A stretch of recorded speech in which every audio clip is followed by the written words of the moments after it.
My name is Diane Proctor. I'm the president of the League of Women Voters, and this is an opportunity for us to discuss the question of retail marijuana in the town of Concord. I have been asked by our extraordinary voter service vice president, Judy Zonberger, who is here having just ridden in her bike, on her bike here, to tell you that absentee ballots are now available. And so if for some reason or another you're not going to be here or have a chance to vote, you can pick up an absentee ballot.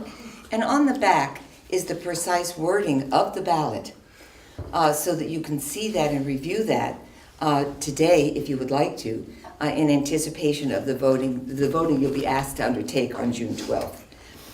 So I'm going to put these here. Maybe I could pass them around. I wonder if we have enough for everybody. I only made about 10 copies. Only made about 10 copies. You can also go on the website of the town for all that information. And get all of this information. Well, we'll keep one up here for any questions that people might have. We could pass the rest around if you would like to.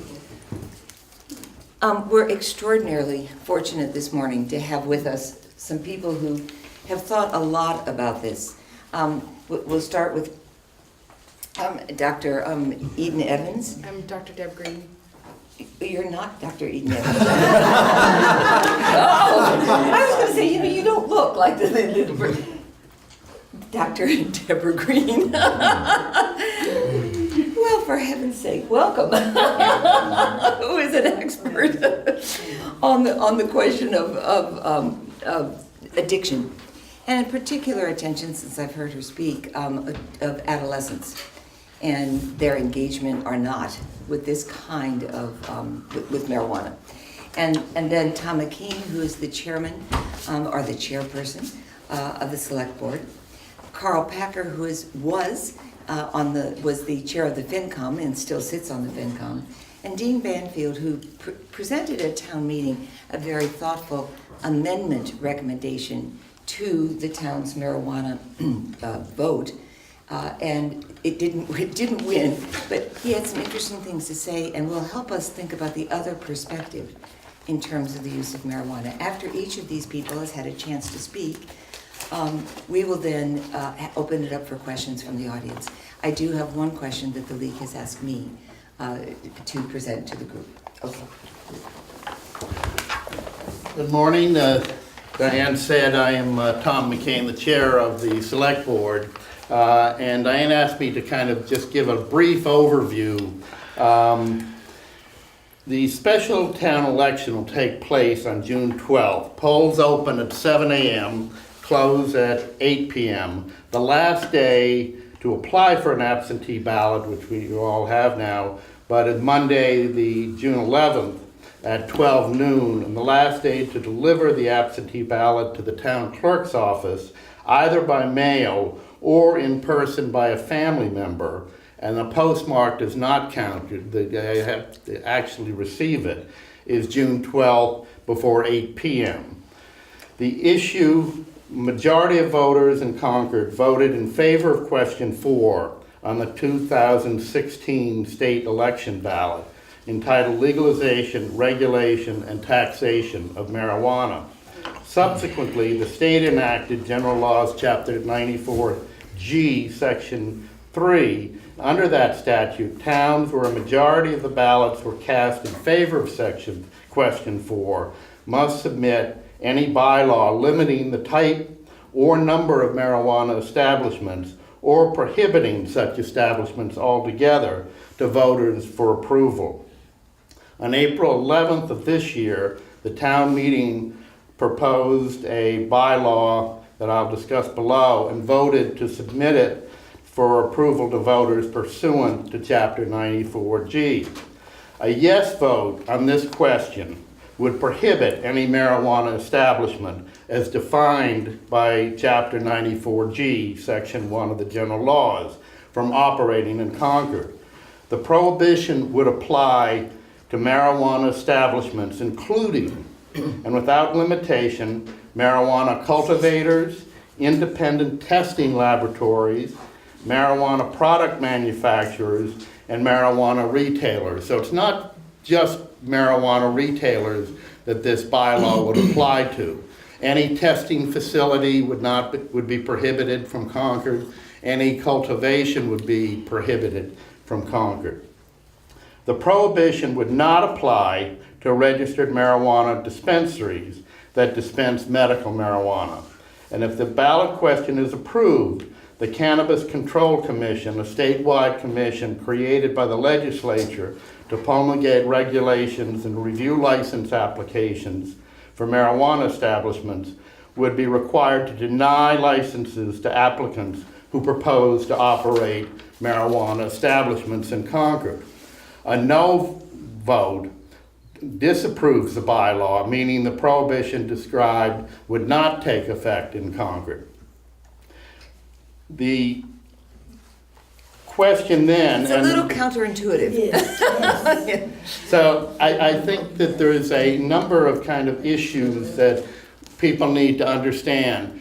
This would not apply, whatever happens, does not apply to an individual's right to purchase marijuana in some other location or to grow up to 6 per person or a maximum of 12 plants that they could have. It has no effect on that at all.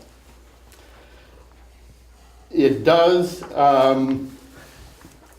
come into play, however, that the question kind of gets to be whether this bylaw, I think the proposal that Dean had is overbroad. Do we really want to ban in this town the ability to set up testing for the purposes of making marijuana is going to be sold somewhere in the state? This bylaw has nothing to do with making it legal for adolescents or anybody who is prohibited today from purchasing of marijuana. So the question is whether this is overbroad, whether it in fact accomplishes the purpose that the Board of Health is hoping for, which is a safety issue. They have a very proper, rightful concern that marijuana for adolescents is not a good thing. And there's no disagreement, I think, among anybody regarding that. I would ask Dr. Green in her presentation to address whether the medical marijuana, when that was allowed, whether there's been an increase in adolescent usage and whether there's been an increase in the abuse of marijuana when those facilities were allowed. The purpose of a testing facility is to provide safer and to analyze and to do safer. The real question, I think, comes down, is it better to have legal regulated marijuana or illegal unregulated marijuana? What is the safest thing? Because that's what everybody is looking for. So with that, I will turn it over. Diane, I think Dr. Dr. Green, is go. going to start. So just to clarify, my name is Dr. Deb Green. I'm the Associate Chair of the Emergency Department at Emerson Hospital. I'm a practicing emergency physician. And so I feel like I'm on the front lines for a lot of substance abuse issues. I'm seeing patients every single day dealing with these issues. I am no expert. Can everyone hear her? No. Yeah, it's really important if you can to really speak up. Maybe you could stand. Sure. Oh, that'd be lovely. Absolutely. I'm no expert in addiction medicine, but in the audience is Dr. Eden Evans, who is an expert, and I think we can look forward to hearing a few words from her. But the fact of the matter is, marijuana is the most commonly used illicit drug in the United States. But this is not the same product that was available 50 years ago. 40 years ago, 20 years ago, 10 years. It's not even the same drug that was available just a few years ago. It's much more potent, it's more powerful because the THC content is much higher. And this THC content is quite crucial in our understanding of the risks for use. Legalization of marijuana is very complicated, it's very controversial. But the fact of the matter remains that Massachusetts will be changed forever by the passage of ballot question number 4. Fortunately, we're not the first state to legalize marijuana. There are 4 other states in the District of Columbia that have already legalized marijuana. And so we have an opportunity here, and we have an opportunity on June 12th to think about those states' experiences and what that might mean for Massachusetts. So what can we expect to see? Well, we'll see more hospitalizations related to marijuana use. We'll see more marijuana-related emergency department visits. This concerns me. I worked the other day in the emergency department. I had a very busy day, patients stacked up in the hallway, patients waiting in the waiting room. Colorado saw an increase of 35% in their emergency departments for marijuana-related visits. Some emergency departments in Oregon saw a 2,000% increase. This is going to place a heavy burden on our hospitals. Colorado saw an increase of 210% calls to poison control centers. There are increased pediatric overdoses, so kids getting into these substances unintentionally. Veterinarians report deaths of household pets related to accidental ingestions. That's what we'll be seeing. Crime. There has been increase in property crime seen in the 4 states that have legalized marijuana. For example, Alaska was 21st in the nation, their national ranking for property crime. They bumped up to 3 in the nation after legalization of marijuana. Oregon saw similar increases. Colorado had a 20% increase in violent crime after legalization. There will be increased arrests for public consumption and distribution. All studies that are demonstrating that there's an increased risk of motor vehicle crash when alcohol and marijuana are combined, more so than if either substance is used alone. Motor vehicle fatalities related to marijuana will also increase. Colorado saw an increase from 10% before legalization to 20% after. Mental health, we will see an increase in the diagnosis of depressive disorders, anxiety disorders. Heavy users will have increase of suicidal ideation, suicide attempts, and suicide completion. And so Massachusetts will change. One note that I will mention is that Colorado has more marijuana establishments than they do Starbucks and McDonald's combined. But isn't it true that, Why don't you just let me yeah, well, finish? no, let me Why don't just, you just let me finish? So if change is inevitable, so why is this vote important? We recognize that many adults can use marijuana safely. It can be a recreational use, and it can be fine for them. However, the same is not true for adolescents. The THC content being so high is now being observed to cause many different mental and physiologic problems, especially in youth. Whereas the adult recreational user has an addiction potential of about 8%, that is 18% in adolescent use. States who have legalized marijuana have adolescent marijuana use above the national average. So we will see an increased use in teenagers. And this is concerning because the adolescent brain is in such a crucial time of development. The brain does not completely develop until about age 25. And so this THC is going to be affecting brain maturation, cognition.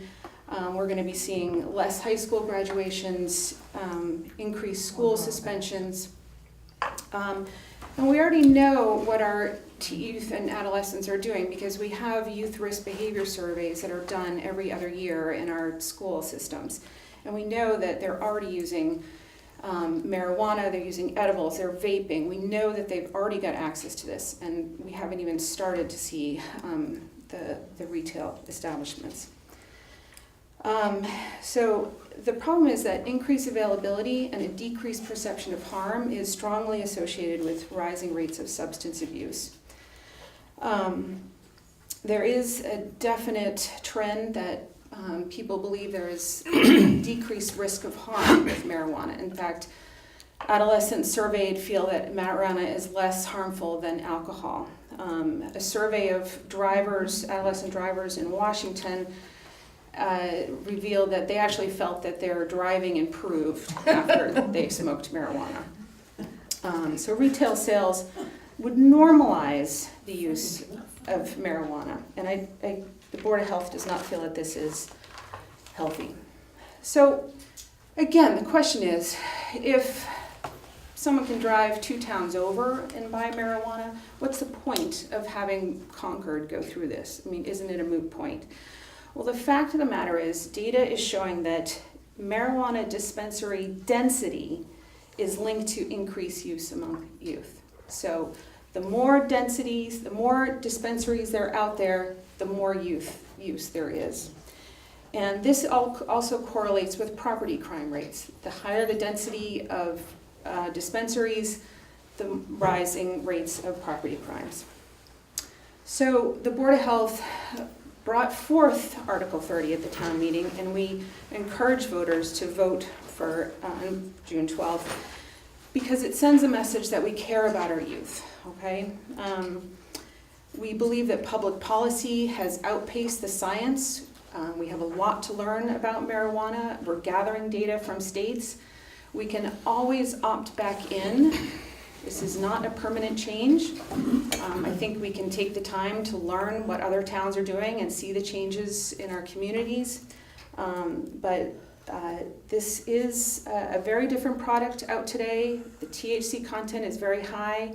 It's very dangerous for adolescents to use. There are permanent effects. And we need to think about our more vulnerable population on June 12th. Thank you so much. Dr. Eden Evans, the much advertised, is here. So I'm actually going to move from my seat, and I wish you would take it, please. And I have pictures if that's possible, otherwise I don't need them, but they're on this. Is it possible to show pictures? I don't think it's going to be Okay, very that's easy totally right fine. now to get that in there, but I'm going to. So I'm Eden Evans. Thank you for putting up with my being a little bit late and getting kids off to school and all this morning. So I'm a psychiatrist. I founded the MGH Center for Addiction Medicine back in 2005, and we started the Addiction Recovery Management Service, which is a treatment facility for kids aged 15 to 25 and their parents back in 2005. So we've got a lot of experience with this. We study marijuana effect on the brain, and we study the effect of marijuana legalization around the country. And I want to echo a lot of what Dr. Green had to say. What we've learned from other states are that with legalization of recreational marijuana, not medical marijuana, youth rates of use means kids from 12 to 17 have gone up tremendously. So Colorado was not in the top 10 before, back in the late 90s. It's now number 1. The states that have legalized recreational marijuana have all risen to the top 10 for youth use. That's age 12 to 17. Now, in none of those states is it legal to use under the age of 21. But you know how good we are at keeping alcohol out of the hands of kids, right? We don't do a very good job of that. And why does this matter? So, as Deb said, the brain is maturing through adolescence. So my son, who's 12, has more neurons than he's going to have at age 25. He's pruning his brain, and that is normal. And what we are learning, because it works in a different way, because the cannabinoid system works in a very different way to traditional neurotransmitters, they sort of work backwards, they work upstream, but they guide pruning, they guide development. You've heard sort of use it or lose it in terms of your brain function, right? That works, right? And neurons that wire together fire together, and this is true. And anandamide is the compound in your brain that guides this selective brain development, which makes us who we are. Sort of what we do in adolescence really determines a lot about who we are and how our brain develops. What does pot do? Well, frequent use of high-potency marijuana floods this endocannabinoid system. Big word, I would have liked to have it up here, sorry. And basically floods out the selectivity of that system. We see lack of shape change. I can show you pictures afterwards. The brain doesn't prune normally. We've done studies in college kids in Boston. These people don't even have marijuana dependence, but they use about weekly. Their brains haven't changed the way their peers who don't use marijuana on a regular basis, their brains have changed. And the best data that we have comes from New Zealand, believe it or not, because they have a study where they got 98% of kids born over 2 years and studied them. They've studied them for now 55 years. But my friend Madeline Meyer has a very nice paper in the Proceedings of the National Academy of Sciences, so quite good journal, showing an 8-point IQ loss in kids who have 3 consecutive years of marijuana dependence diagnosis. So they're using heavily in their teen years. If you start after age 25, there's no evidence of a problem, of any kind of permanent IQ hit. You shouldn't get in the car and drive while you're high, but you know, because it doubles your risk of a fatal car accident, so it's not safe to drive on marijuana. But there's no evidence of permanent IQ loss. But for these kids, and this study is so special because we have their IQ before they started using. So we have their IQ at age 10, at age 12, at age 14. And so we know that they weren't just different beforehand. Most of the studies around learning problems with cannabis take, you know, a group of kids who use cannabis and a group who don't and compare them. Well, you don't know if that group of kids who uses cannabis was different before they started use. So with this study, it's longitudinal and it controls for, there's still a 6-point IQ loss in people who had been quit for a decade. So when they were tested at age 38. And, you know, my plea to you is what we don't need is a generation of kids with 8-point lower IQ.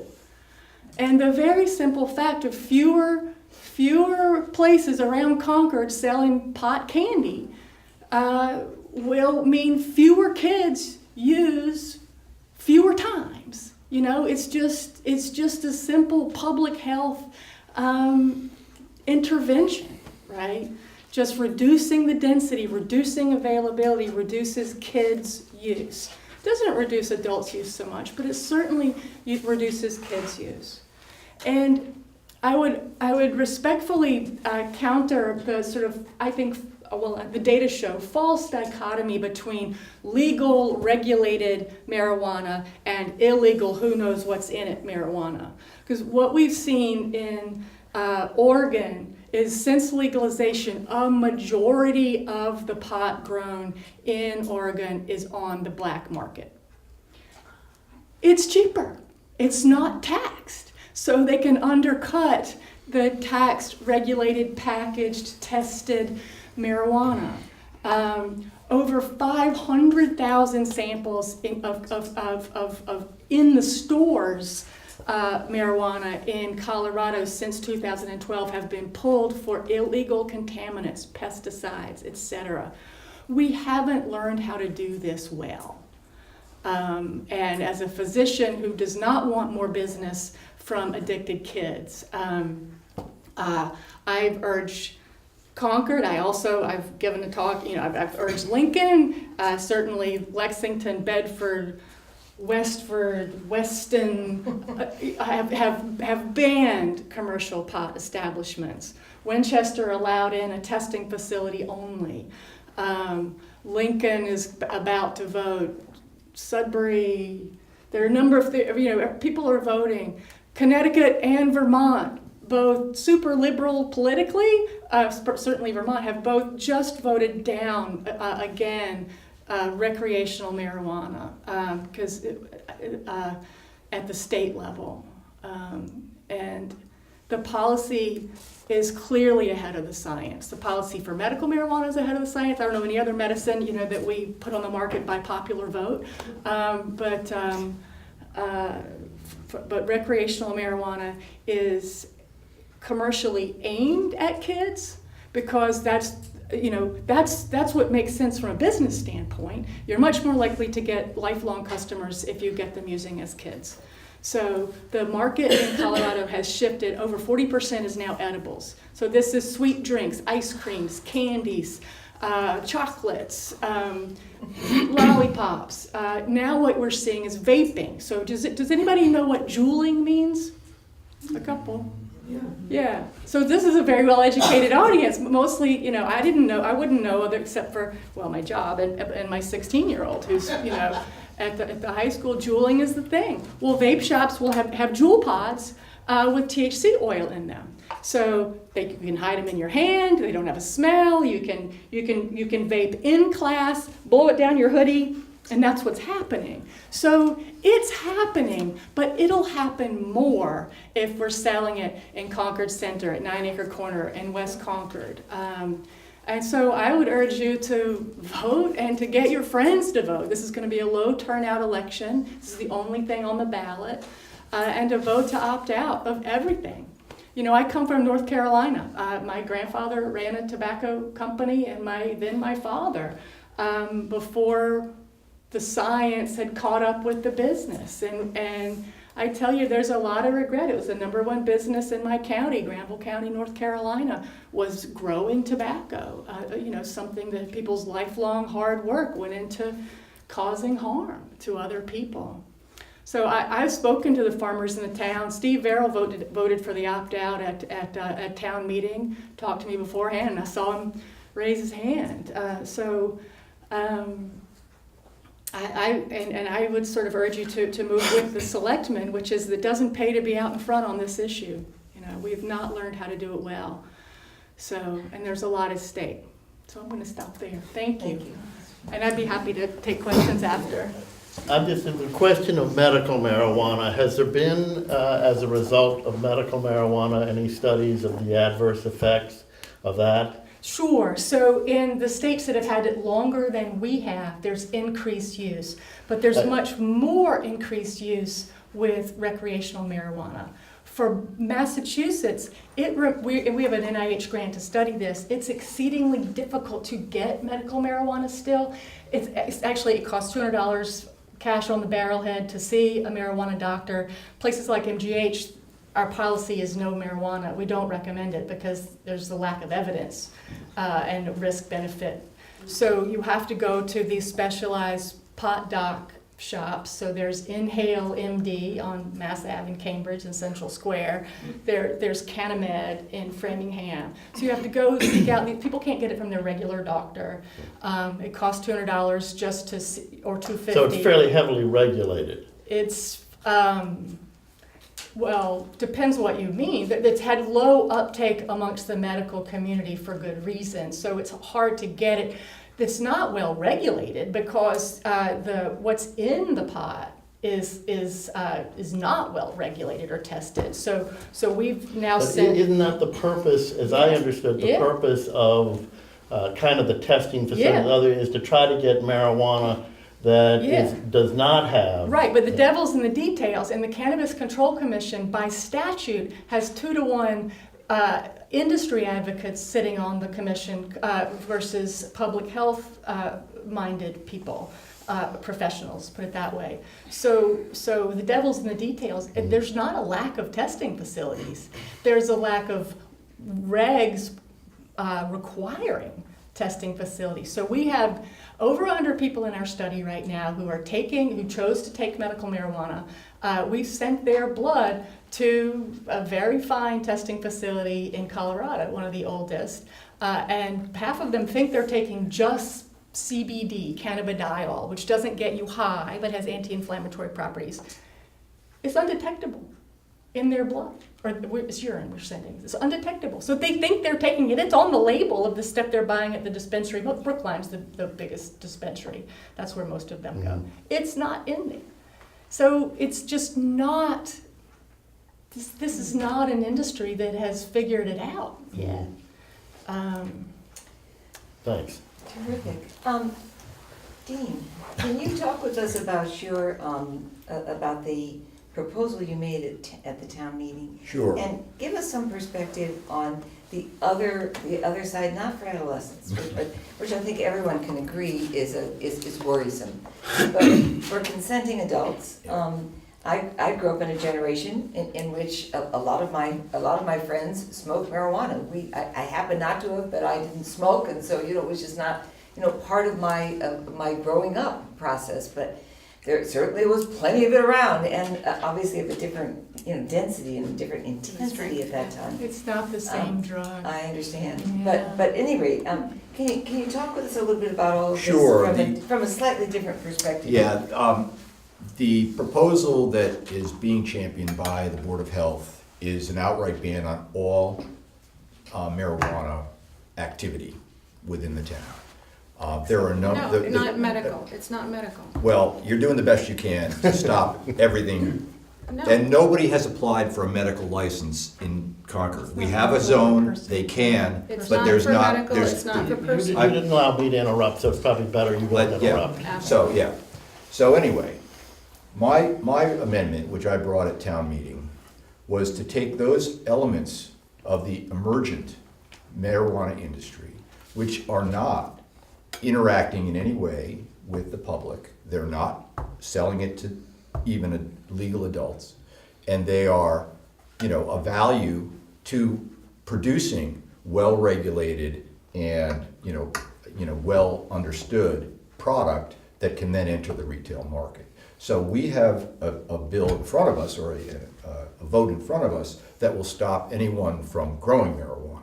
It'll stop, except for personal use, it'll stop commercial growth of marijuana. It'll stop distribution, warehousing of marijuana products. It will stop the production of edibles or any other kind of marijuana products. It will stop testing facilities. None of these operations interact in any way with our youth. They don't interact in any way with our adult retail sale, purchasers. They are the infrastructure of the marijuana industry. So what this does actually is it removes a possible, commercial enterprise capability from the town that would in no way impact negatively our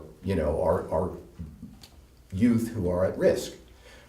So I proposed that at town meeting. I just changed the language so that the retail restriction would remain in the vote in the article at town meeting, but these other functions would be taken off and still be allowed to exist. Now there was a lot of debate at town meeting that I think promoted some bits of information which were really a little sketchy, like we will have fields of marijuana that youth can go to. That's not how it's grown. In the same vein as the understanding of marijuana, marijuana is grown in an indoor facility under intense scrutiny with lights and temperature control, light control, and this is how we get these highly potent forms of marijuana, because it is so heavily controlled in how it's grown. So these things can be locked down. They are not out there where kids can go, let me cut down a few plants and take them home with me. No, it's not how it's done. So all I'm saying is that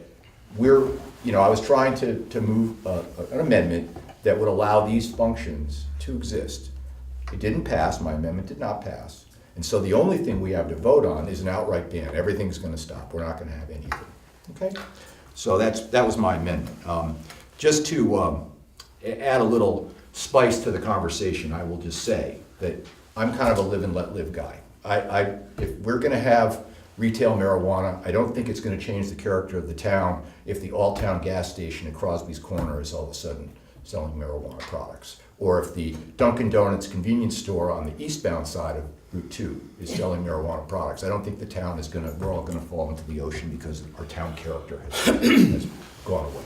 So in terms of that, I'll just let it be known that Well, I should add that the reason that we're having the vote on June 12th is because the planning department, initially the select board had 3 separate dates that we were considering. There was a primary date, there was a general election date, and then there was a sort of as soon as possible date, which was the June 12th. Initially, my feeling was let's put it on the general election date, both because it was less expensive, but also that it would give us more time to kind of see what was going on and to kind of discuss and understand the issue and have more people vote.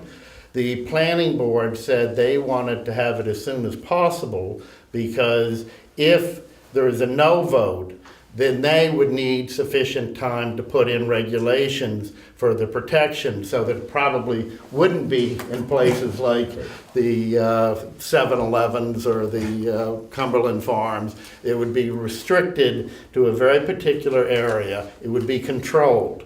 And that the Cannabis Control Commission, they also have numerous regulations for controlling it. And Dean, when you mentioned about the cultivation, presumably besides cultivating marijuana that would be more powerful, it would be possible to cultivate marijuana that would be less powerful and, and safer therefore.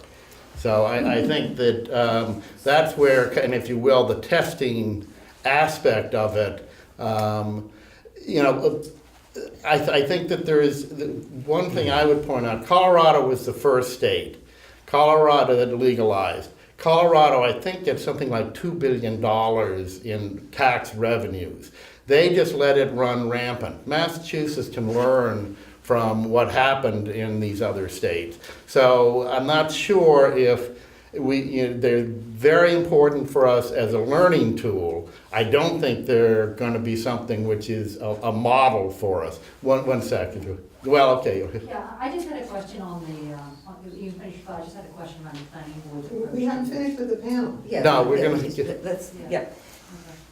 Can I make one more comment? Of course, and then- Fine. The points are well taken that things getting into the hands of youth create problems. We've had problems with alcohol, we've had problems, with marijuana on the illicit market. We take risk surveys at our high school, we monitor how much risk our youth are taking. Lincoln's had a policy for years of being a dry town, no alcohol. I think they've changed. I think you can buy alcohol in Lincoln now. Maybe not. Maybe I don't know. It's still a dry town. I'm not sure. I would be very interested to see what the risk survey variation between Lincoln and Concord is. Lincoln-Sudbury's risk survey is probably right on the money with Concord-Carlisle's. So this idea that becoming a marijuana dry town is going to change the risk profile of our town, I think it's unlikely. I think it's possible, but I think it's unlikely. That's my opinion. And I don't have any data, but I suspect that the variation is going to be low. Tom has brought up the question of income to the state or to the town, as it were, in the sale of marijuana.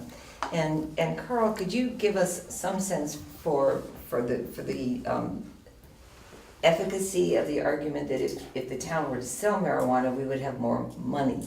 It would, I think, go first to the state and then back to the town. Can you talk with us about that a little bit? Sure, yeah. I mean, first of all, yeah, the planning board, the planning board. I used to be on the planning board, now I'm on the finance committee, but anyway, that was a different life when I was on the planning board. Anyway, the finance committee really addressed only the tax fiscal impact Right. of the cannabis question. So we really didn't get into questions of risk profile, are we going to have Beavis and Butthead hanging from the light poles and all that sort of stuff. We purely addressed the fiscal tax part of it. And the thing is, and I've said this, it's really impossible to predict what the revenue is going to be in Concord, especially. I mean, there are predictions of the revenue for the state, and they are substantial. Basically, in December, the Department of Revenue was predicting $44 to $86 million in taxes that they would be getting in the first year. They've raised that up closer to the 80, of that range, to the 80 end of it. And I'll also say that in the states that have the recreational marijuana and taxes, the tax revenue has exceeded the early predictions of what the revenue would be. The problem is, in an individual town, there are so many variables that we really can't predict what's going to happen in the individual town. So things like competition from other towns, from surrounding towns, whether a retail vendor would really be attracted to locating in our town. You know, we just don't have we have no control over that. It also depends to some extent on what happens with the zoning, with the planning board. I mean, if it becomes that, you know, there's the zone that would be allowable is so restrictive and essentially undesirable, we're not going to get any businesses coming into the town. Finally, it also just depends on the effectiveness of that business too. I mean, if they go out of business, there's no tax. So really, it's impossible to predict. Just taking some assumptions, and these are, you know, assumptions, which, you know, we all know about making assumptions, that we would probably be getting, first of all, probably the first year, if it were this year, there would be very little of the fiscal year that we'd actually be affecting. So, you know, something around 70,000, and then it would go up to 100,000 and increasing in years after that. And you'd only get it for the sale of retail marijuana. That's right. It wouldn't be a testing facility or a growing facility. Yes. There's no tax on that. Yeah. So the taxes, just to go over it again, you start with the state taxes, the 6.25% state sales tax, which may go down because of a ballot measure that's going to be on the general ballot this fall. But then there's a 10.75% marijuana excise tax. So that's a total of 17%, and then the 3%, if we have the town tax, that'd be 3%, so it'd be a total of 20%. And the taxes, the state taxes, basically go to the state's administration of the control of the business. There is also some provision for aid to cities and towns for dealing with these issues. And then, of course, the sales tax goes to the state general fund. The 3% that would be coming to the town would go to the town's general fund. So it's not earmarked for anything in particular. It can be used for any use that the town can use its general fund for, which would include compensation for costs that are a result of that, but could also be other things as well. The revenue is actually collected by the state, just like the meals tax and the hotels tax and so on. It's collected by the state and then distributed to the town based on the amount of sales in the town. So I guess, you know, that's basically, you know, there is revenue that would be coming to the town. I don't think anybody's really going to be making their decision on this Based on revenue. based on the tax revenue. But it's nice to know the detail, just Yeah. because one hears that this is a money-making proposition for certain towns. Yeah. But I just did want to say, you know, one other thing. Is that, you know, that was the only thing that the Finance Committee addressed.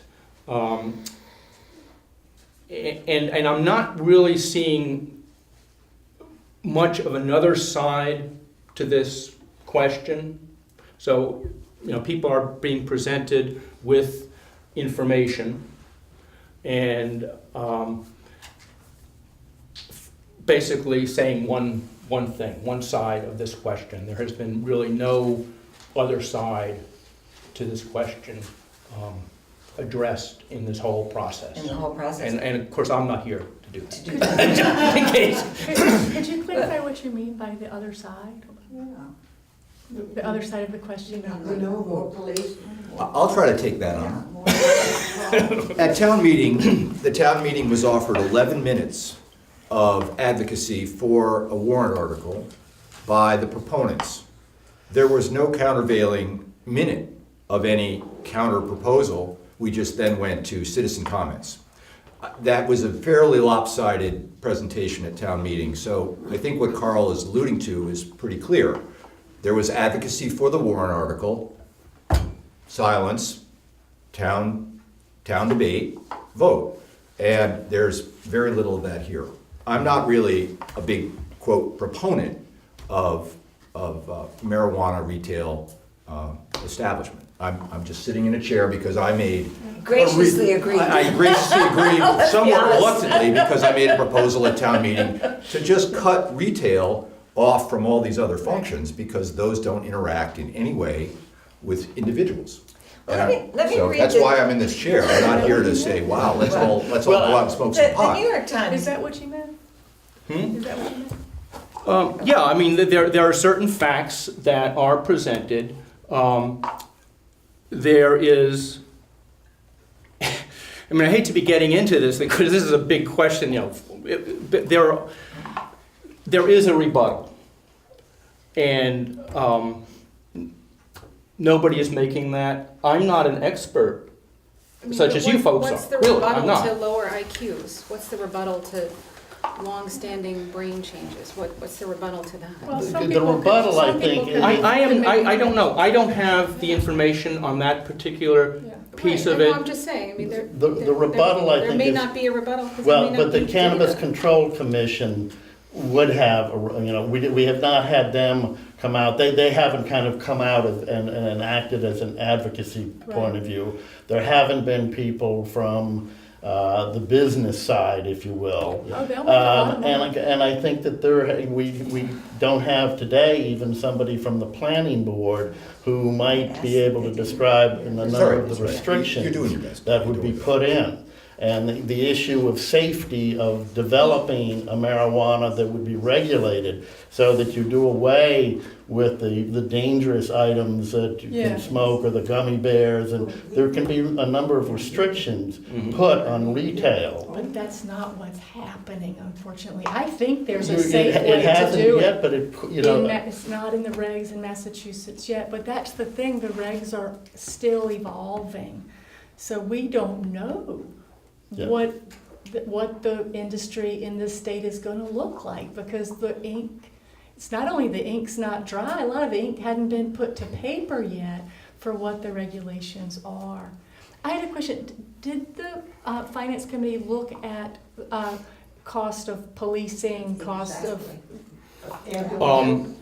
because for some, I learned John Hickenlooper has now changed his tune and is now against. This is in Colorado. He's the governor of Colorado. Yeah. He now wants to pull back on recreational cannabis because it's actually costing his state net because of policing and regulation and property crime and an unforeseen problem of businesses being able to get liability insurance because their workers are high. So there's sort of been unforeseen. I'll send you the newspaper article. I'm not an expert on that. I didn't talk about it, but I didn't know if you looked at that sort of thing. I think it's only fair to, if we can, let the crowd, Judy. Wait, before, I just Yeah. want, the league has a question. The league has a Remember I question. said- Fantastic. I think I mentioned that in the beginning, that there was one question. The New York Times recently, in its upshot section, said, let's look at this question of marijuana, because it would appear that there is a national trend to legalize marijuana.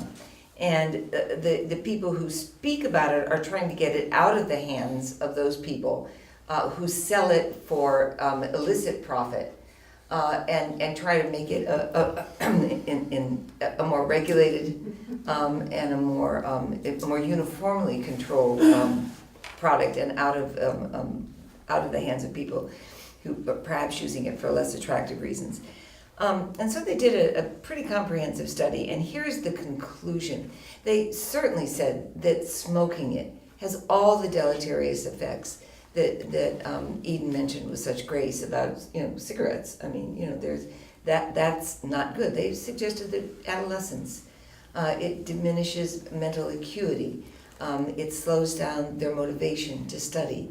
It affects for pregnant women. This is not something that pregnant women should be ingesting. I mean, it went through all of the cons, very clearly, and then it said Many of the harms we've discussed are statistically significant, and yet they are of questionable significance.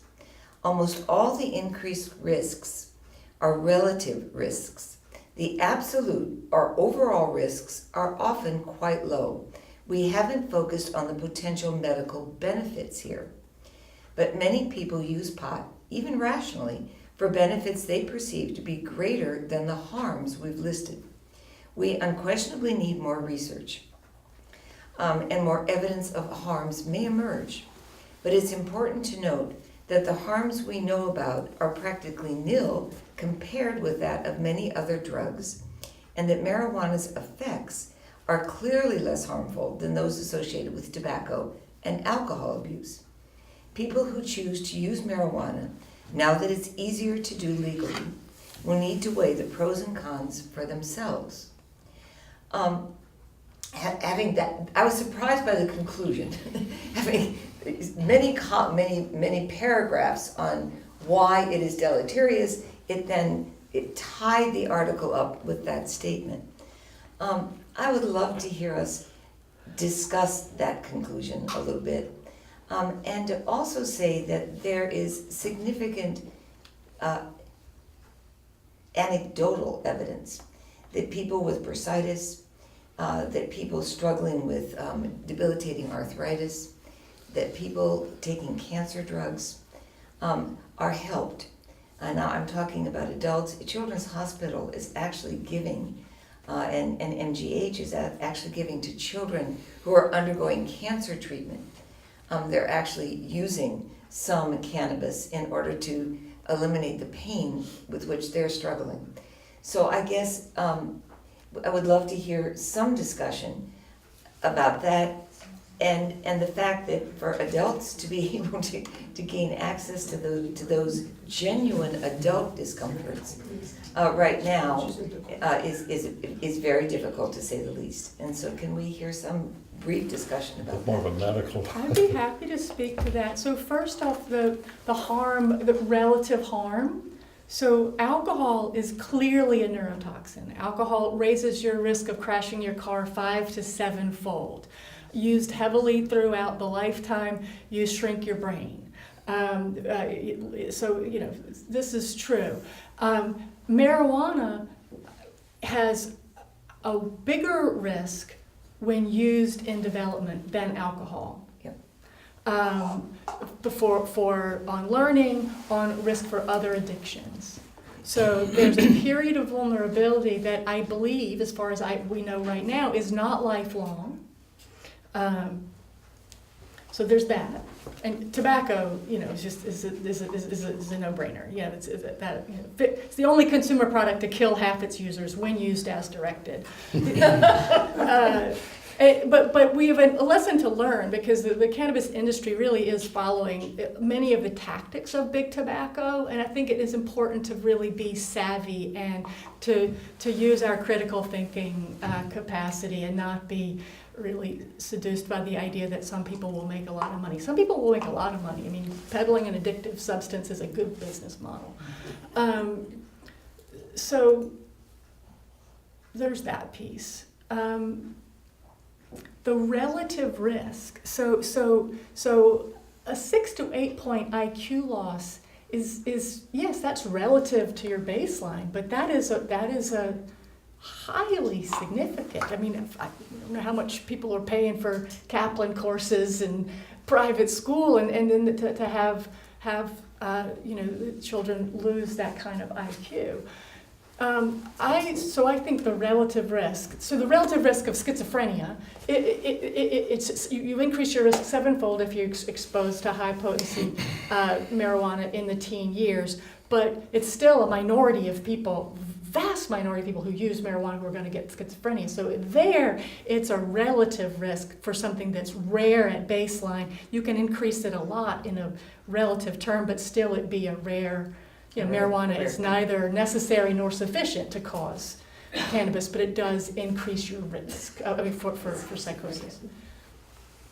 I was on the review board for the National Academy of Sciences review of all the medical literature on medical marijuana.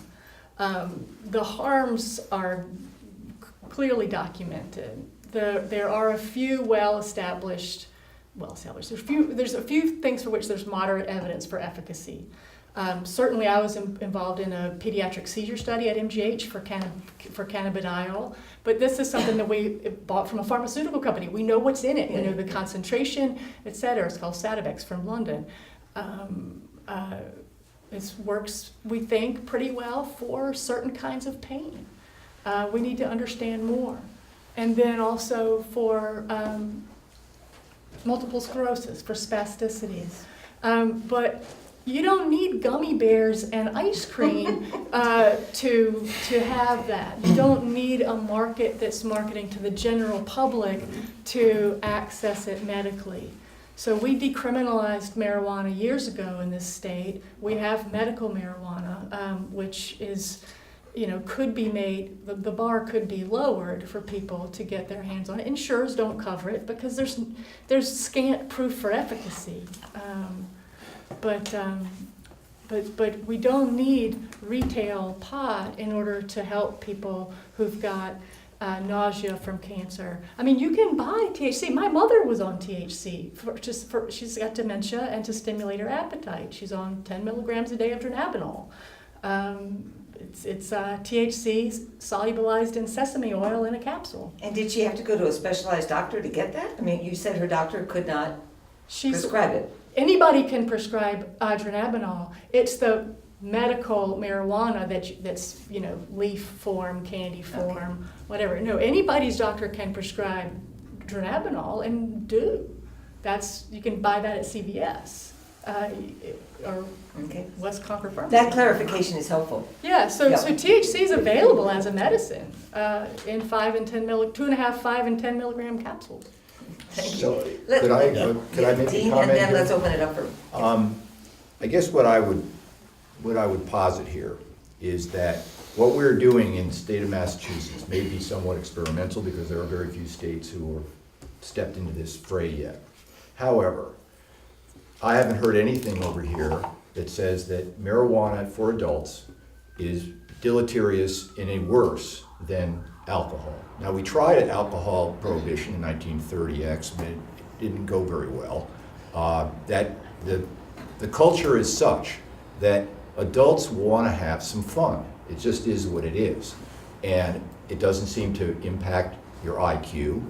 Yeah, you can get in trouble if you get behind the wheel, but it's actually more benign than alcohol. So as adults, the state of Massachusetts voters went to the polls and they said, yeah, you know what? We want access to this. We want to be able to enjoy ourselves. We want to be able to titrate it carefully. I'm not going to drink as much gin as I might beer because I know beer is not as potent as gin. So if I'm able to go to a store, buy a product, and they say it's this potent, I'm not going to take as much because I can dose myself, I can titrate it to the level of pleasure that I would prefer.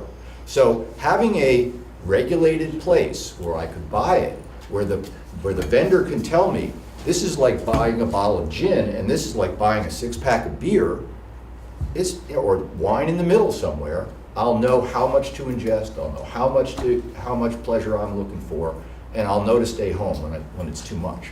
So adults have asked for access to this, and Concord is trying to decide whether they can get it in their own town. That's really that's where we are. Judy, we cut you off, so I'm going to let you go first. Yes, thank If you. you could perhaps stand when you... Yeah, okay.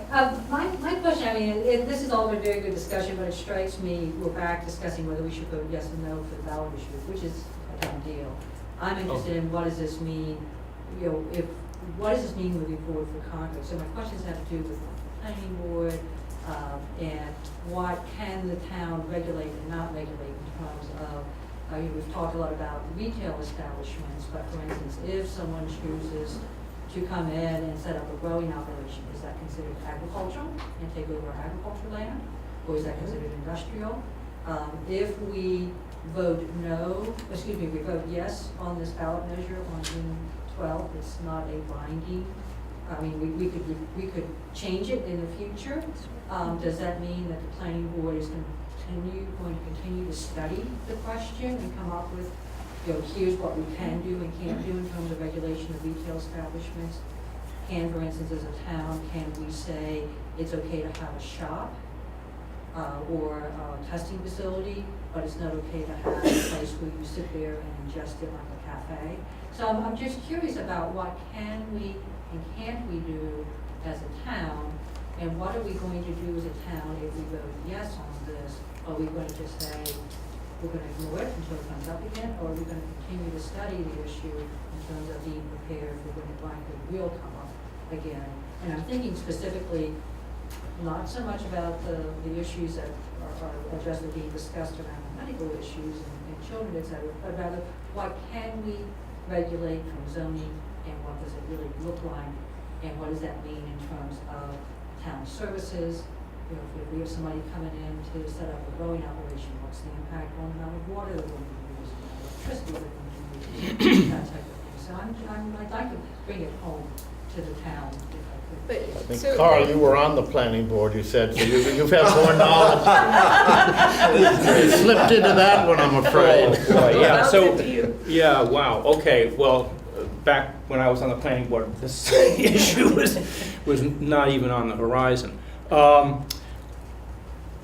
In terms of the growing, there is one thing in the state law that does address that, the zoning aspect of it, which is that it doesn't automatically fall under agricultural use or agricultural zoning. In other words, we have, I think, we have a right to farm, I don't know, anyway. But basically, that if you have agricultural land, you can grow anything on it that's legal, except marijuana.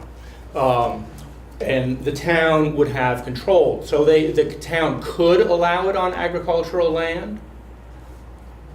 That doesn't seem to be the direction that a lot of towns are going in, maybe in the western part of the state. In the western part of the state, which is much more agricultural, and the agricultural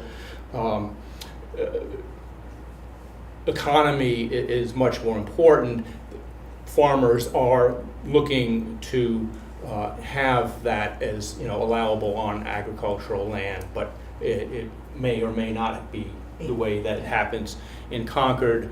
And frankly, we've had this has been what, almost 2 years now, and I don't know what the planning board's approach is. I should say we invited the planning board, they could not send a representative.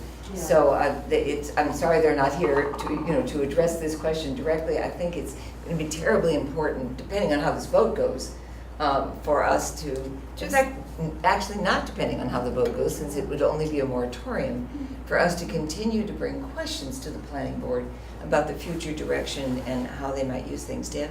Yeah, I just wanted to clarify that the prohibition is only for commercial. It's not a vote against any kind of medical facility. So the sale, distribution, or cultivation of marijuana for medical purposes is not affected by this vote. So you can Only have commercial. You can Only have commercial. medical grow Could have operations. medical growing. Correct. Interesting. You could have medical testing facility. Again, I You don't could think have that's been medical addressed by sale the planning facility. board in town, but I don't know whether. That's not, I mean, that has not been made clear No. in the language It's on the. on that form. Okay, well, that has been unclear in the way it's been presented, Deb. That's a terrific help. Let's have some more questions. Yeah. Norma? In fact, you had your hand up before. I think. Okay. Do you want to call people? Okay, go ahead. You Yep. but stand up. Julie. Sure. Bringing it also back to Concord and what we can actually do with our vote as opposed to revoting Article 4, which is passed and done. You were saying that young people getting access to marijuana, and I will say, my personal point of view is I was around enough of it in my misspent youth to find out I was allergic to it without actually using it. So I don't actually have a dog in this hunt one way or the other.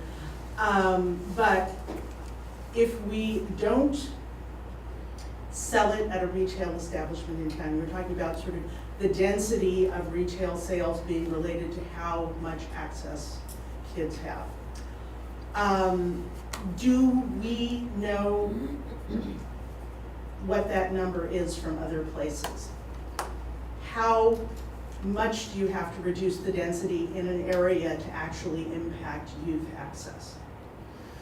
If there's nothing in Concord, but there is in Maynard and there is in all the surrounding towns, Yeah. does that actually? This is a great affect- question. So it's a linear correlation. So there's not like a ceiling, a sort of break point where it doesn't make a difference. But for youth 12 to 17, but for youth in sort of middle school age, and I've got a 6th grader at Peabody, I've got a 7th grader. having it in Maynard is like having it in China. He's just not going to come across it except from, older siblings, et cetera.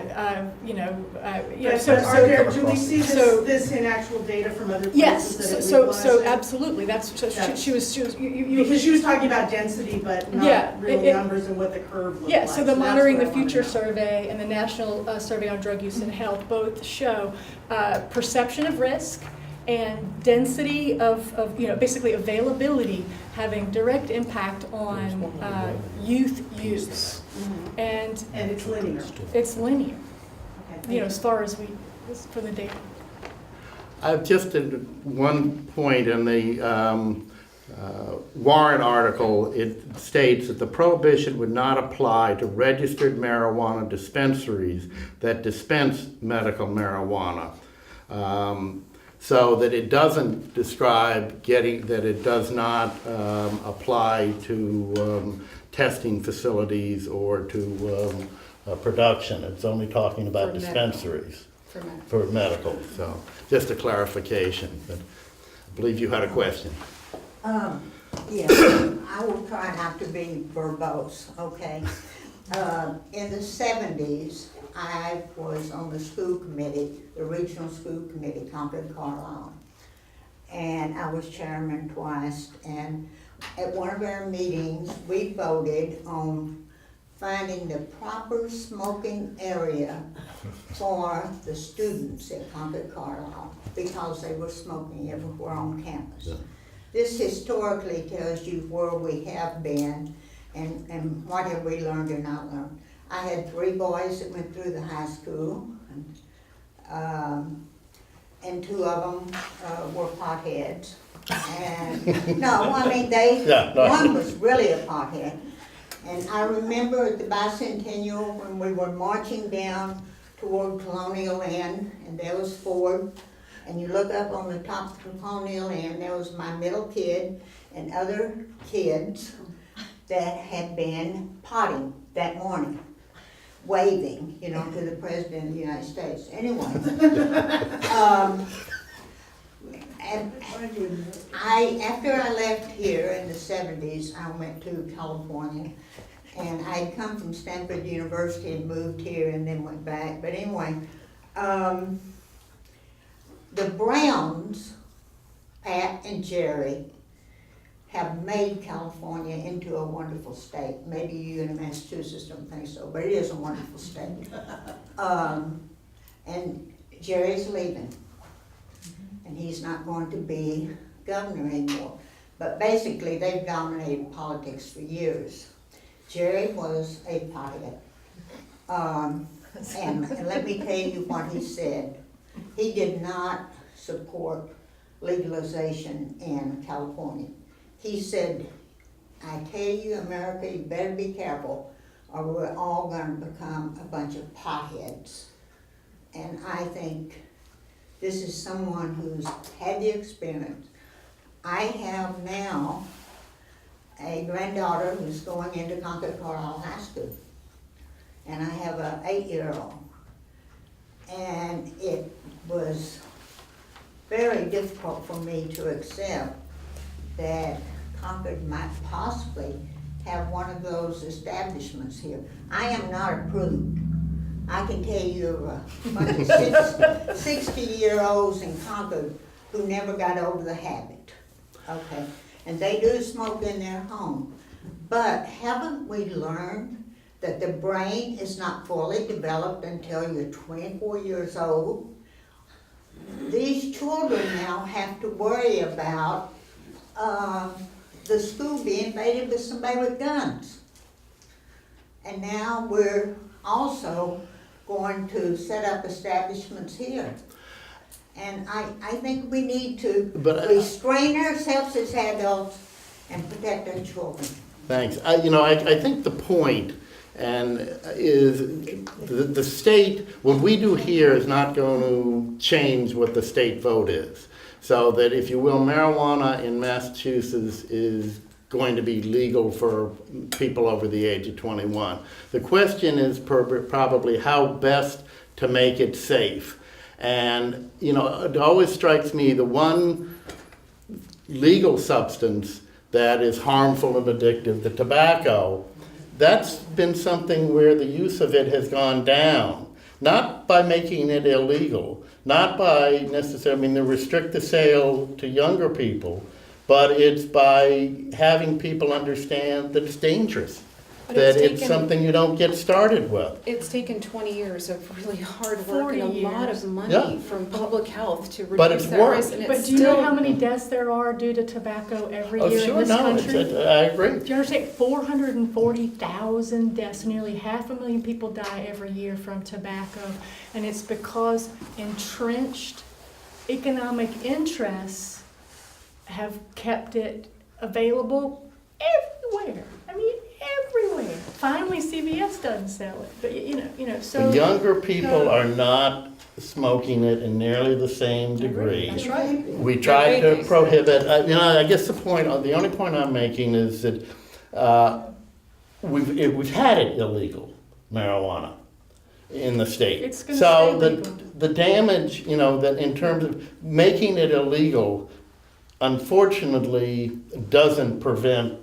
That's not what we're discussing. Yeah, that's not the topic. It is legal in Massachusetts. Yeah. That's not the Yeah, I point. agree The with point you. is, we have a ballot question on June 12th. 12, yeah. That's, we're only talking about what this means to Concord. Yeah. It sends a message to our youth in Concord. That's all we're talking about. So we're talking about a message. Yeah, can I comment on the We're message? talking about a message. Yeah, can I Well, comment on the a message and for just a And second? availability. The message we're Access. sending is that this is bad, don't do it. This will hurt you, don't do it, okay? We've used DARE for years. My kids went through the full system, they had DARE programs. DARE has been proven to not be effective, to actually, in some cases, encourage more drug use. So we don't do DARE in Concord anymore, I don't think. They do Yeah, we DARE do. in Do- Concord. do My they? 5th grader at Willard is a Well, proud graduate. it is not an effective program, and there are a He's lot of learning a studies. lot, actually. I'm sure he's learning plenty about what drugs are and how bad they are, but it is not effective at producing kids who don't try drugs. It's Well, if just not. the drugs are available. Well, I'm just saying. The drugs that- are available. I'm just saying, Try them. the program isn't effective. And I don't think that I've heard from you that that's not a true statement. So whether we're still doing it or not. We have So, other questions. No, I just want one more point. Saying don't do something, the Nancy Reagan approach, just say no. Abstinence for sex, don't do these drugs. It's not an effective strategy. Education is effective, and letting kids get out there and do whatever they can do. And they're gonna have their risk profile, and we're gonna have to just work with our kids. That's all I'm saying. Question? Maureen? Question and comment. So, Great. very, very much appreciate the presentation, and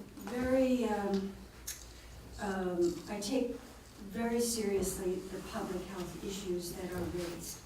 Our family's been impacted by some of the things that you've discussed. My own mother is dead from tobacco, and mental illness runs in our family. And so I know that with some genetic susceptibility, the use of this kind of drug can be life-altering and life-limiting. So it's no joke. Take it very seriously. On the other hand, it's such a big societal issue. I've raised a couple of boys in Concord, and one of my sons is a teacher here now, and I know that there is that any kid in the middle school or high school who wants to get cannabis can get it.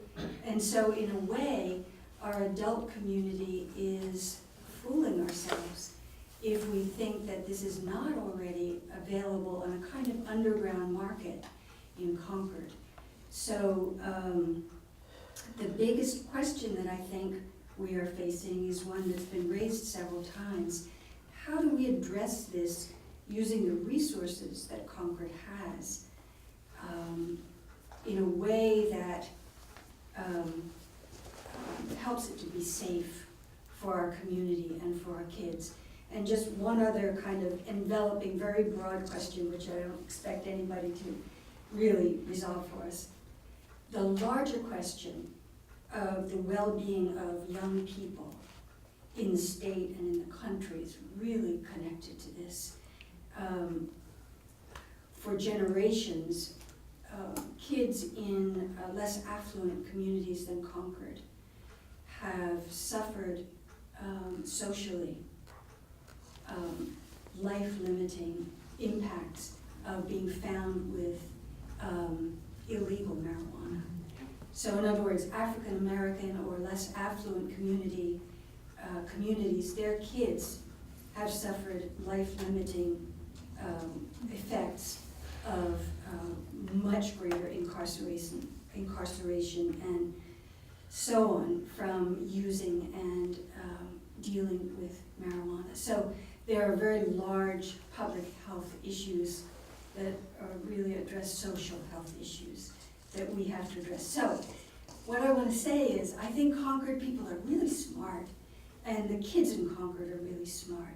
And when they learn that something is really bad for them, they avoid it.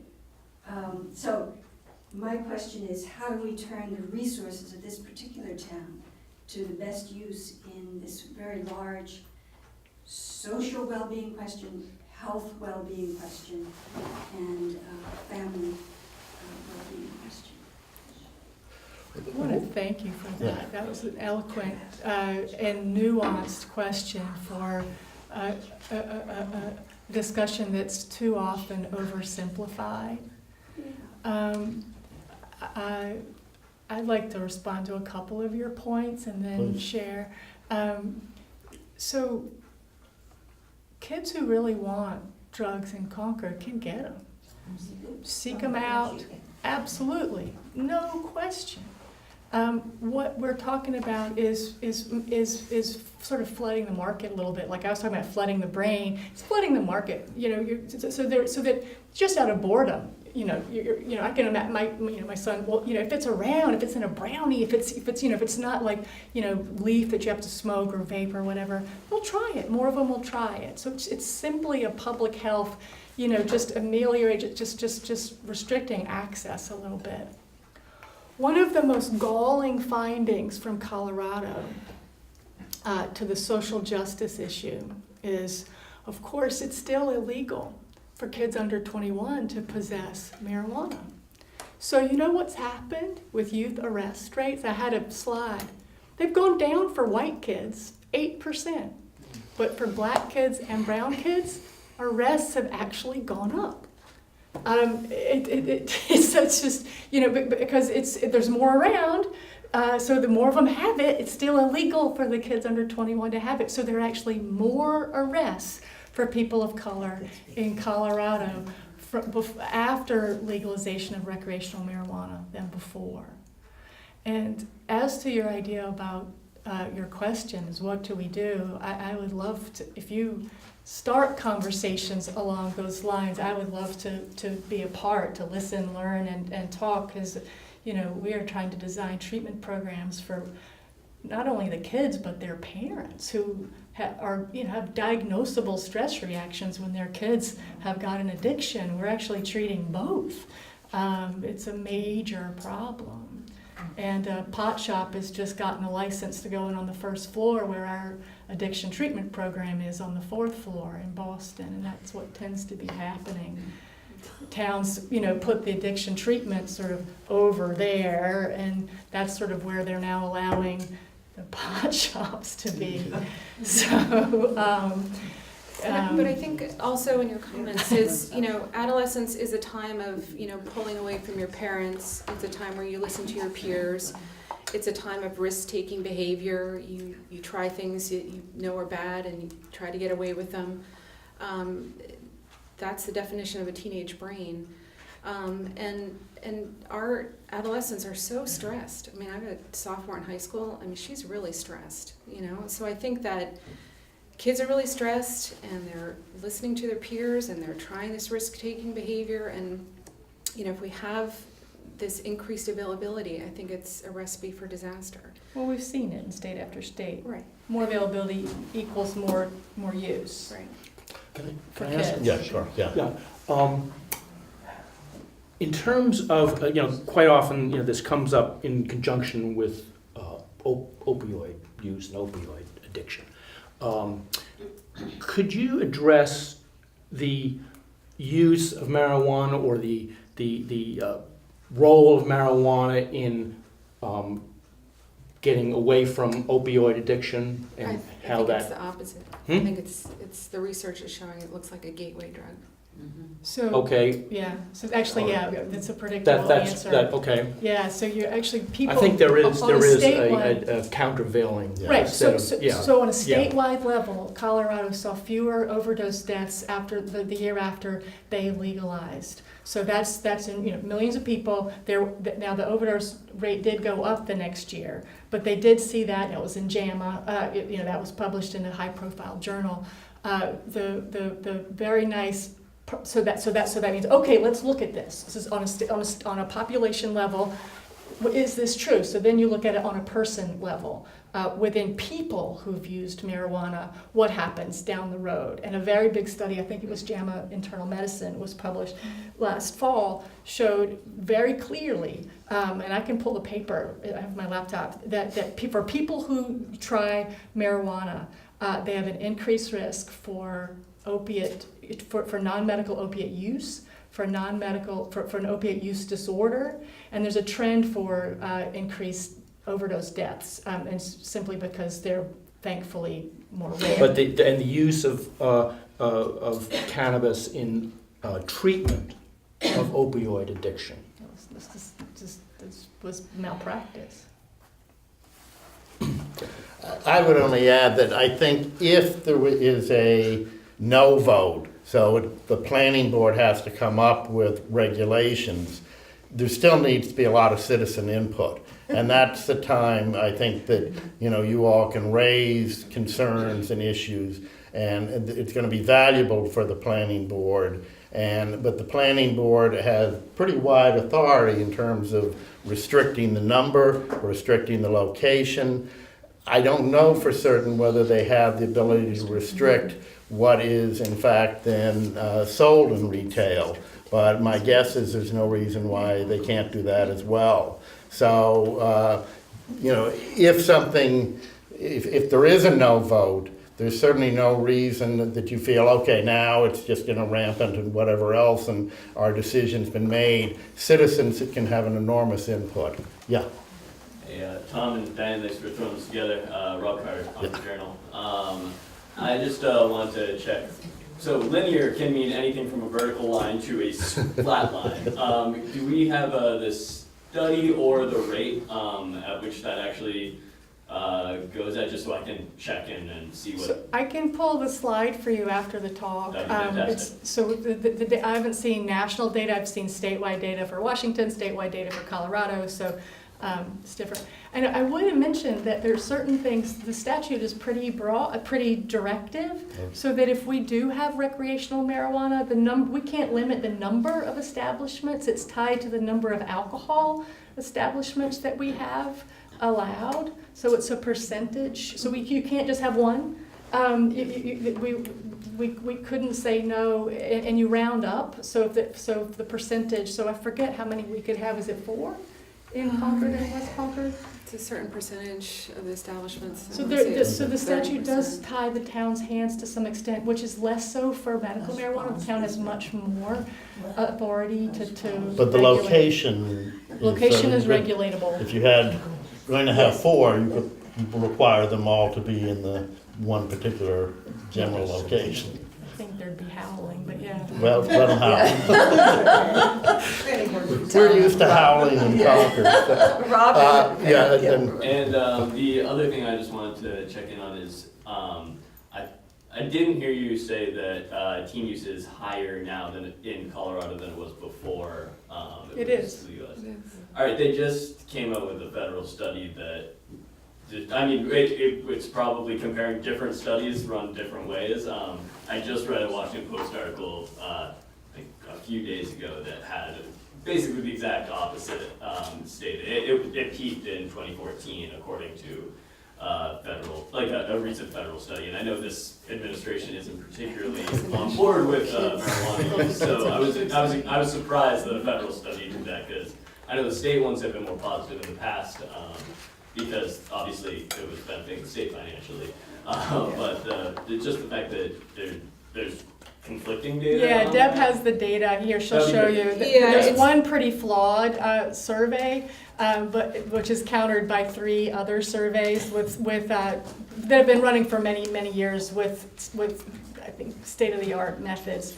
Colorado is now also #1 for youth use of marijuana, and it wasn't #1 before. Judy, you would, Yeah, again, if you'd stand, it'd be yeah, easier to hear.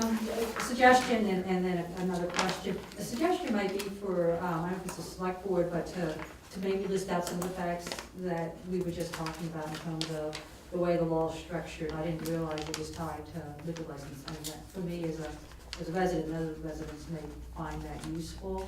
And then maybe a little bit more information around what, not to say this is what the planning board is doing, but what the town can do in terms of can restrict location, that type of thing. I think that I would find that useful because that kind of gets to some of the nuts and bolts questions that I would have. The other question I have is, has the select board asked the police chief a question around public safety with regards to having retail establishments or even commercial establishments in town, like growing and testing? Because I do continue to be concerned about what they do with their money. A lot of articles have come out about, yes, there may be some ways around they can get into the banking system, but they're very restricted. I think there was one just recently in the New York Times about Hawaii and medical marijuana. You're describing how they pay their taxes, how they have to stash their cash because they can't put it in the bank. And I'm sure that the police could have some information, could collect some information in terms of those type of public safety or issues that, again, thinking about how to weigh this would be. I mean, I think the difficulty, I appreciate the question, I think the difficulty of that is it's all, very speculative because we don't know what I think when the planning board, if the planning board comes up with regulation, I would think the chief would have input in terms of location and protection and those type of issues. Otherwise, we're kind of working in a vacuum. And I know, I don't want to speak for the chief, but I have a fairly strong guess that he is not in favor of retail. I think that one of the concerns that the police have is the difficulty of testing people who are driving. You can have the breathalyzer for alcohol. There's no equivalent type of a testing for marijuana THC, and there's no kind of standard that's even been set. And I appreciate that, and that kind of gets back to the question, though, we've passed this as a state. I was thinking more specifically around where marijuana has been legalized, and in those towns, because people who have those establishments are restricted in terms of where they can put their cash and do the banking, or even people who go in and purchase. I'm not sure whether credit cards, because there are federal systems, can be used. No, the federal law does, it's still illegal under federal law, and I think my understanding is that there is a lot of work being done in terms of trying to figure out how to work around that, and whether even things like cryptocurrencies or whatever, Right, exactly. and that type of thing. But I don't know at this point how much information there is. Yeah, well, I was just thinking in terms of like in Colorado, in towns of similar size to us, has there been an increase in robberies, on robberies? Yeah. I think there's no question. I think it's a little faulty to try to use, as I said earlier, Colorado as a model, because I think they're getting something in the neighborhood of $2 billion in taxes. And they are motivated by, But how much are their expenses with that $2 billion income? well, but that's what I'm saying. But I mean, they were motivated perhaps not on a safety issue, but they were motivated to some degree on a financial. And That's what it's all about. yeah, well, but I don't It's all think. about money. I don't think, as Carl mentioned, it's not that's not the motivation for a town such as Concord. It's not going to have an impact in terms of, any particular way, even if you assume that there's not going to be any additional cost as a result. The amount of money is too minuscule. Nancy, did you? And then What are some of the, some ideas that we could use to effectively educate our teenagers?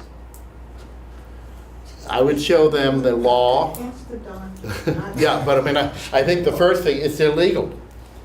So they lose their license if they have a driver's license. There's a lot of repercussions. No, I'm thinking of on their well- mind and their brain. I mean, I think, we live in a town that's, we have a lot of really intelligent, professional people, and our kids have a lot of expectations on them. I think the high school is doing a lot of work to try to decrease stress in our kids,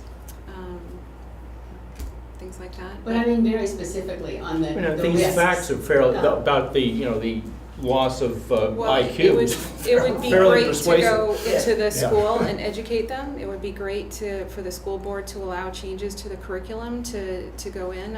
I'd be there myself. I would be happy to go in, but, it's a matter of the school board approving changes in education and curriculum. I mean, the Parents funding. Association have brought us in to give talks. I gave a talk in February, but the school, getting in to speak to the students is a whole nother story.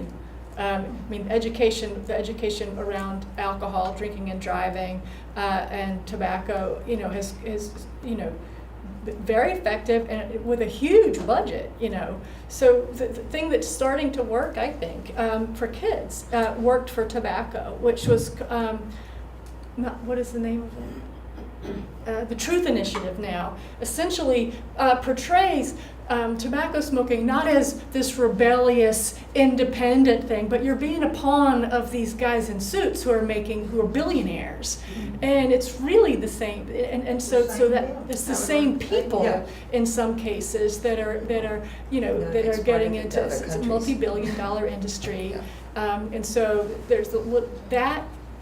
I think is a good message. That you're being a pawn of.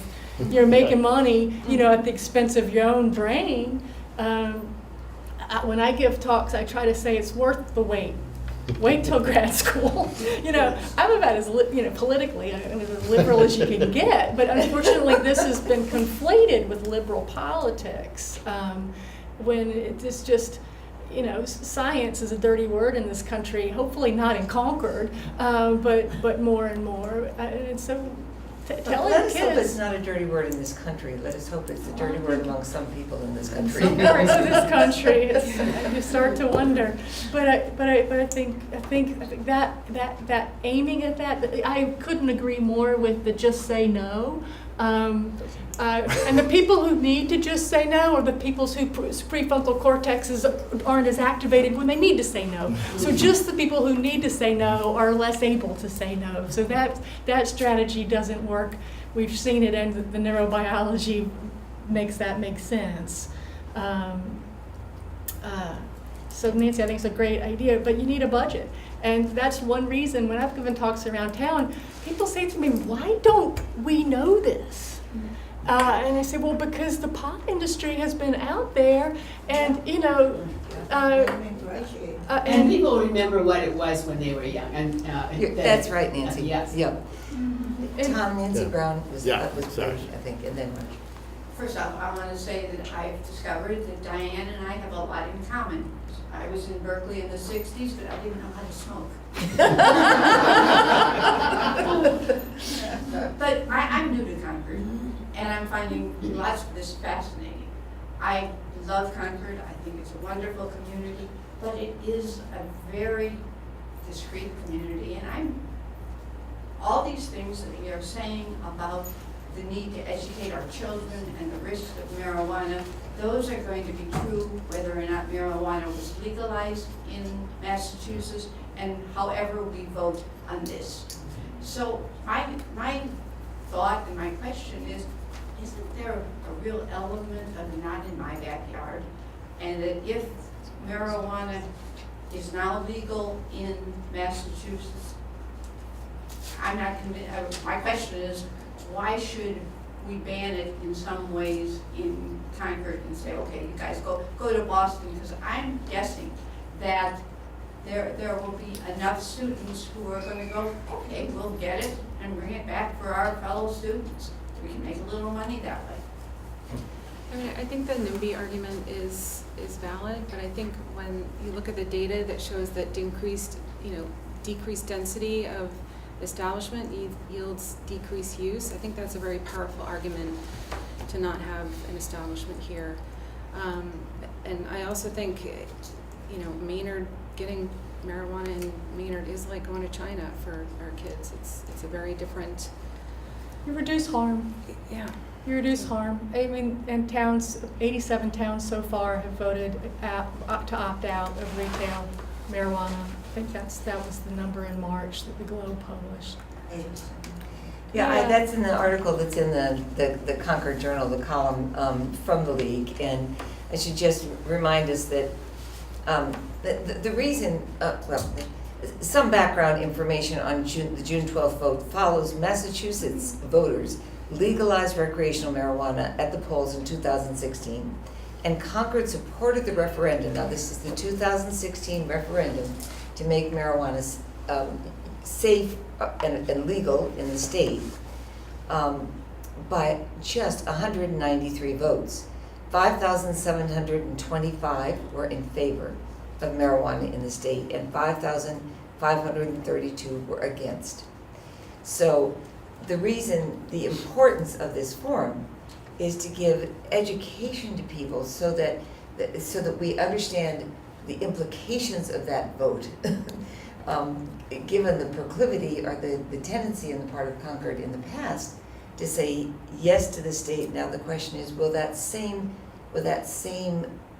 proportion be reflected in the June 12th vote? Is there a question? Yeah. Janet Rothrock. I'm curious what the experience with alcohol is in high school these days, because I would guess that abuse of alcohol, or the patterns of use of alcohol, might be presage the patterns of use of marijuana. And I would also suggest that what happens at very young ages, like under 10, sets the stage for what will happen later in the teens. I think most of the kids at CCHS are high-performing kids. They understand what it takes. I know they experiment, and there's evidence that kids that do experiment and step over the line, trying to figure out where the line is, what's good for them, that they actually do better in life than kids who just sort of cue the straight and narrow because somebody gave it to them. So I would suggest that kids, and by the way, I worked in an addictions clinic. I'm a child of the 60s, been there, done that. And I would suggest that the kids are, at CCHS, would not be particularly prone to abuse of marijuana any more than they're prone to abuse of alcohol, which I know there's some, but So the Youth Risk Behavior Survey is interesting, and it's I believe it's on the Concord Public Health website. So half of the students surveyed, 52%, had had alcohol, and including, where is it? 7% had had their first alcohol by the age of 13. 29% had admitted to alcohol in the previous month. 16% had had alcohol 5 or more drinks in a row.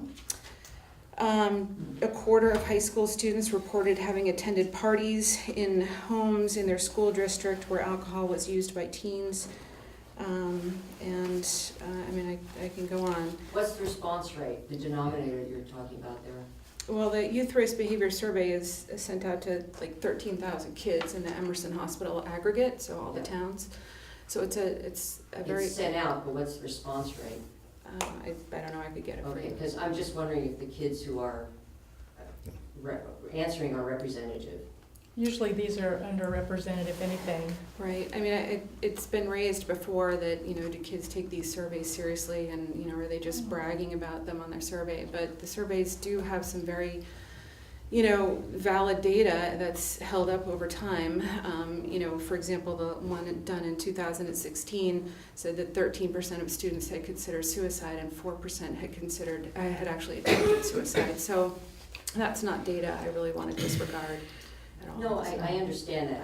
I would not, I have a public health background, I would not accept any study if I didn't know, what the response rate was, because you may be getting a skewed response. If you your data may be perfectly valid, I just don't, and I've read those studies and I know. Right, so just pull up the data, the study, it should be reported on the Board of Health website, and I'm sure on the appendix or something, it says how many surveys were sent out and how many back. So.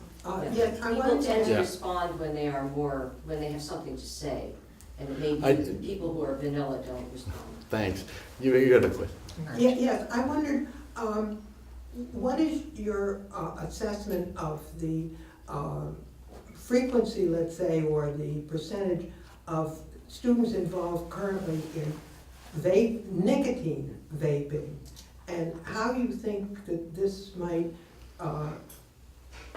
continue if marijuana vaping is more accessible in the town as it would be with a retail establishment? That is changing so fast, we have no idea. I'll take 2 minutes. I was just in New York last fall with a group of experts, and this lovely colleague from London says to me, nobody uses electronic cigarettes who isn't a former smoker. And I texted my daughter, like, how many kids could you name in your class who are vaping? And she said 40. And so I said to him, so what age does your survey start? And he said, well, adults. So the high school kids weren't using these big electronic cigarettes or even the look-alike cigarettes, but with the Juuls, they're marketed to kids, creme brulee flavored, mixed berry flavored, cotton candy flavor. So anybody who tells you they're not marketing to kids is just so the rate is, nobody heard of Juuls last year. So it's changing so fast. And the other point to add on to that is that the studies are showing that kids aren't even really sure what they're vaping. 40% of kids don't know. The substances aren't regulated by the FDA, so they're not well labeled. So kids actually don't know if they're vaping substances that have nicotine in it. So they can invariably get themselves addicted. So the studies are showing that kids who vape then go on to traditional tobacco combustible products. Right. They move on to cigarettes. There are 3 big studies that are underway right now, 2 in the States and 1 in Canada. And the preliminary results were presented at the meeting in Baltimore in February. And the rate, if you start with e-cigarettes, you are much more likely to go on to smoking cigarettes, even amongst kids that are rated as very unlikely to smoke tobacco.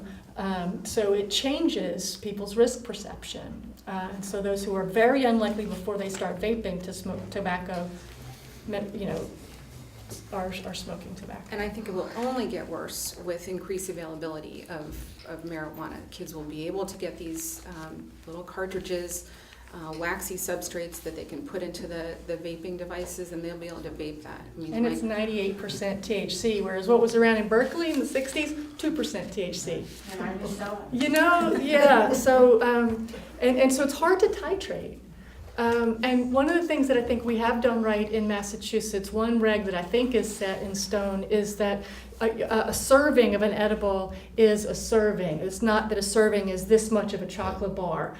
Because with edibles, they take a while to take effect. And so people tend to eat some and they don't feel anything, so they eat some more and they don't feel anything. Maybe they stop, but then they get in the car to go home because they've been at a social establishment, and all this time their intoxication level is going up. Rising. So it takes 60 to 120 minutes to peak a high for an edible. And edibles are a huge part of the market. So this is one of the reasons we think that the traffic fatality rate due to drug driving has gone up so much in Washington and Colorado. Yeah, that's an interesting point, because recently, what occurred in West Concord, the Concord Journal didn't even report it, the Concord Arc were handicapped people, and a friend of mine has a sister there, and she's handicapped, and mentally and physically. And she got in the drawer of a worker that had brownies that was laced. And my friend got a call. They took her to Emerson. They couldn't figure out why she couldn't. She was like in a maze or something. She couldn't move. She couldn't do anything. And Emerson determined that she had gotten into one of the workers' drawers, and they had brownies laced with marijuana. Yeah. And so fortunately, Emerson figured it out, but I found it fascinating that even the Concord Journal wouldn't publish it. It was in the paper. That's okay. Might not have been in the print edition, but we definitely published an article about it. I read the Concord Journal. But not on mine. There are two versions. One is in paper and Do we have any other questions? Yeah, please. Maureen. Yeah. Can anybody figure out a way to make marijuana available to adults like me, myself, other people who would like to enjoy the pleasure of it, and protect people who are vulnerable? In other words, is that possible? Well, I would love to see marketing of products that are not aimed to children. The whole Joe Camel effect. I would love to see responsible marketing. I think it could be done well. The regulations so far do not push retailers in that direction. So regulations could be established? Oh, sure. I mean, no sweets, no sodas, no ice creams. How about that? Starting there, no bubble gum. Starting with that. No.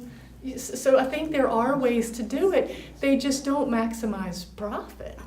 And you can go to, so I think there's a way to do it right. We just haven't seen it yet.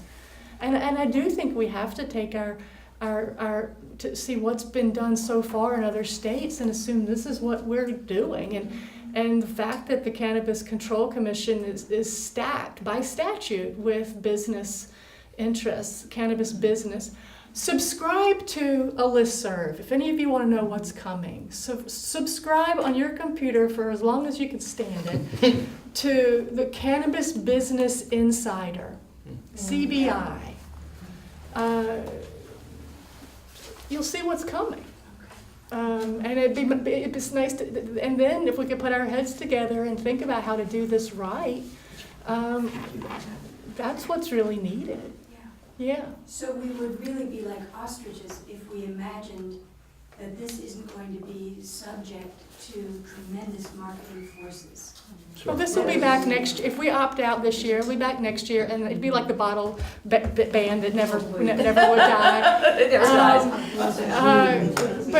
But we would gain, I think, experience and maybe roadmaps, and perhaps gain more ability to regulate locally than is allowed by the statute right now.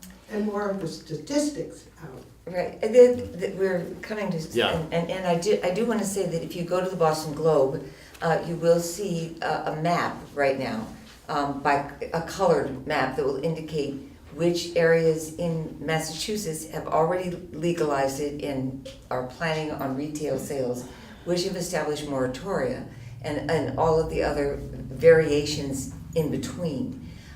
That will be I think, a constantly changing map as various town votes take place.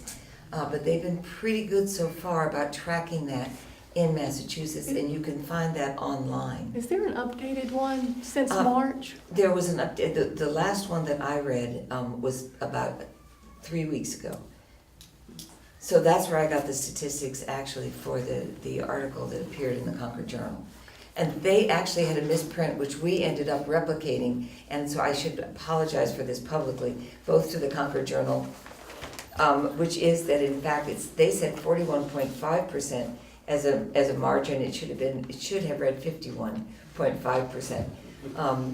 In terms of the votes that various organizations, towns took to pass it, all the way to 65.3%. So I would apologize for having replicated that error. But if there aren't other immediate questions, I want to thank this panel. Carl. Yeah, I just had a few dollars that I wanted to, in terms You're of. donating? You're donating to the league? Someday. The impact fees, I didn't mention that is part of the law. There is, the town can charge impact fees of up to 3% of the revenue for a period, I think it's 4 or 5 years, to cover the expenses that the town might be accruing. Might accrue. Yeah, so that is, in addition to the 3% tax, there's also the 3% impact fee. And that also applies, as far as I understand, to the medical dispensaries and to the other kinds of businesses as well. And The to impact commercial, fee. or Yeah, retail. all, yeah, Dean, you were going to say. Oh, I was just gonna ask Carl whether that also applied to growers or distributors. Yes. Yes. yeah, whereas the tax does not. I just want, on behalf of the league, to thank you all so much. Oh, wait. Just one last question. Oh, Nancy, to sorry. Carl. What position, or did the FinCom take any position on the warrant article? Which article, 31 for the tax? No, for the 30. Article 30? No, we did not take a position on that. That was, again, we really just, our purview is fiscal issues. And my understanding, the Agriculture Committee did not take a stand either. They also did not take a Yes. stand. Thank you so much. Deb, I didn't know you were coming. I thought it was going to be, so I apologize for that. Again, just full of apologies. Apologies for that initial mistake. Eden, thank you. Dr. Eden, thank you so much for coming. Dr. Evans, Eden Evans.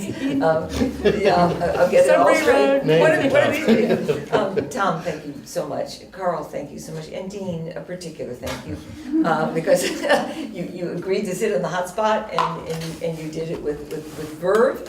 And it does represent another point of view. And I think it's terribly important in considering all of this to know the range of opinions, because it informs our understanding of how this vote eventually occurs in the town of Concord. The thing we can most urge is that on June 12th, you bring everybody you know to the polls. We get out there and we vote how we feel about this issue, so that when that final tally emerges, we will know that it does genuinely represent the feeling of Concordians, and not just a small and narrow perspective. Thank you all so very much. Thank you, Diane.